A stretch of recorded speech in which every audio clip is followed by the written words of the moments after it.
एक सुंदर पहाड़ी राज्य था सूर्यगढ़।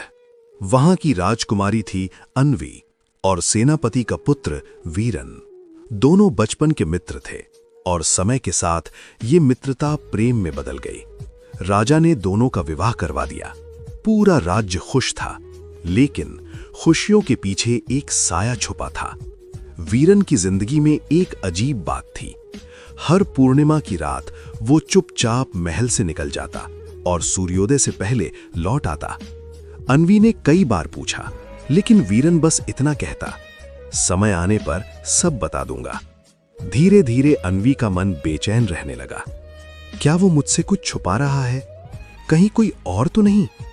प्रेम में जब शक जन्म लेता है तो सबसे सुंदर रिश्ता भी कांपने लगता है। महल की एक बूढ़ी दासी चंपा अन्वी के दुख को समझ गई। उसने कहा, राजकुमारी, सत्य जानने के लिए कभी कभी चुपचाप पीछे चलना पड़ता है। एक रात अन्वी ने वीरन का पीछा किया।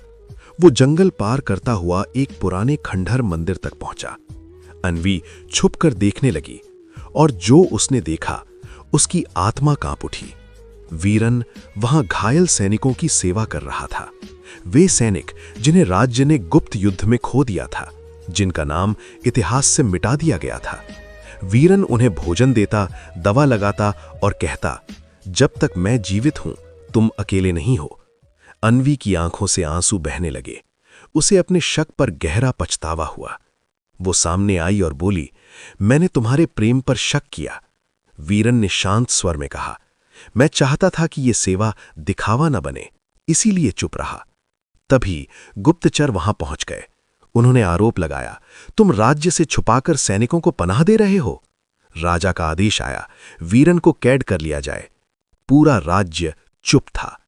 तभी अन्वी दरबार में खड़ी हुई और पूरे साहस से बोली, यदि वीरन अपराधी है तो ये अपराध मैंने भी किया है, क्योंकि सेवा अपराध नहीं होती। दरबार सन्न रह गया। राजा की आंखें खुल गईं। सच सामने आया। वीरन को मुक्त किया गया और उसे राज्य का नया सेनापति घोषित किया गया।